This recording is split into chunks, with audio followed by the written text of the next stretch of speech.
Le garbage collector, si on apprend sa définition, est un sous-système de gestion automatique de la mémoire.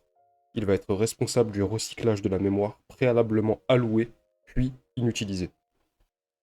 Avant de rentrer dans les détails, demandons-nous une chose. Pourquoi est-ce qu'on parle de mémoire? Et pourquoi il me faudrait un sous-système, ou plutôt un programme, pour la nettoyer? Eh bien, on va se donner une image mentale. Imaginons que la mémoire de notre ordinateur est une commode. Une commode avec un nombre limité de tiroirs. Dans cette image, on voit que la commode n'a que 3 tiroirs, pas plus. Lorsque j'écris des instructions comme celle-ci, je demande en fait au programme de réserver de la mémoire quelque part dans cette fameuse commode. Une case pour X, une autre pour N, et une autre encore pour S. Même si ça ne se voit pas, chaque variable prend de la place. Et cette place, elle n'est pas infinie. Vu que cette place n'est pas infinie, libérer de la mémoire, faire de la place, ce n'est pas négociable. Si jamais j'essaye d'écrire une quatrième instruction, et de lui allouer une place en mémoire, ou dans notre métaphore, un tiroir dans la commode, eh bien, vu que je n'ai rien libéré, l'ordinateur refusera. Et comme mécanisme de défense, parce que j'ai tenté d'accéder à un espace qui n'est pas disponible, le programme plantera. Bon, on a compris que libérer de la mémoire, c'est indispensable. Mais maintenant, une vraie question se pose. Qui va s'en occuper? Moi, le développeur? Ou est-ce que c'est le système? Une sorte de mécanisme automatique. Et c'est justement là que le garbage collector entre en scène. Ce fameux garbage collector, on le retrouve dans presque tous les langages modernes. Et son rôle est simple. Il va agir en tant que ramasse-miettes pour ta mémoire. Reprenons l'exemple de notre variable x. Une fois qu'elle est inutilisée, elle ne sert donc plus à rien. Pourtant, elle occupe toujours un tiroir. Le garbage collector est là pour dire ce tiroir est inutilisé, je peux le vider. Ce n'est pas toi qui t'en occupe, c'est lui. Ok, on a compris que le garbage collector libérait la mémoire, mais selon quels critères il décide de supprimer quelque chose.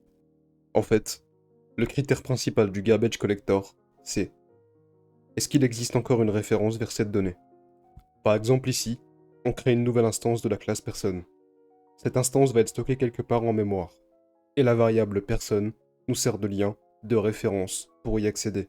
Si jamais je venais à déréférencer ma variable personne, par exemple en la passant à nul, alors à la prochaine passe, le garbage collector détectera qu'il n'y a plus de lien vers cette case mémoire, et donc il viendra la nettoyer.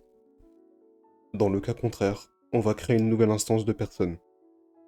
Ma deuxième variable, personne2, va pointer vers la même instance que personne. C'est comme si on avait deux étiquettes collées sur le même tiroir. Même si on assigne nul à la première variable personne, il reste encore une référence active grâce à personne2. Du coup, l'objet n'est pas considéré comme inutile, et le garbage collector ne pourra pas le supprimer. Pour lui, c'est simple. Tant qu'une variable pointe vers une case mémoire, il la garde. Bon ok, on a vu ce qu'il supprime. Mais maintenant, une autre vraie question se pose. Quand est-ce qu'il décide de passer?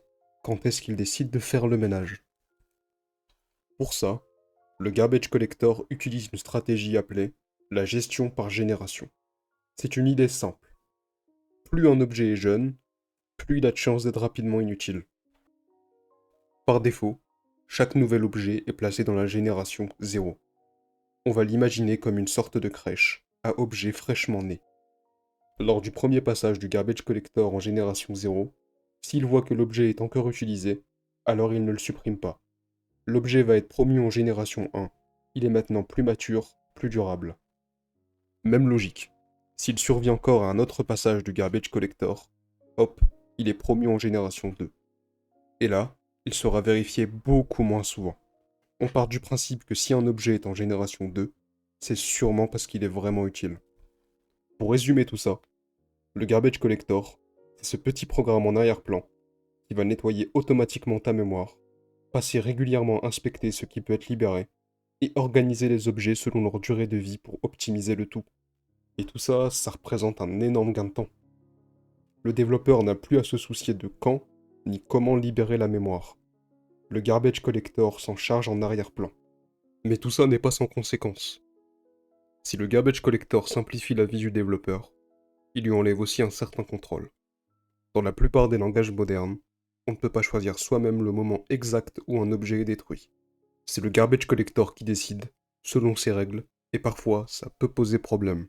Pour certains cas d'usage, comme le jeu vidéo ou les systèmes embarqués, ne pas pouvoir décider quand un objet est libéré peut poser des problèmes de performance ou de timing.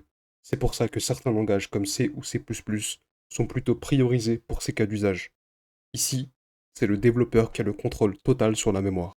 En vérité, tout dépend du cas d'usage. Aucun outil n'est intrinsèquement mauvais. Tout est question de contexte, de contraintes, et de ce qu'on cherche à optimiser. Le garbage collector, c'est juste un compromis de plus dans le métier.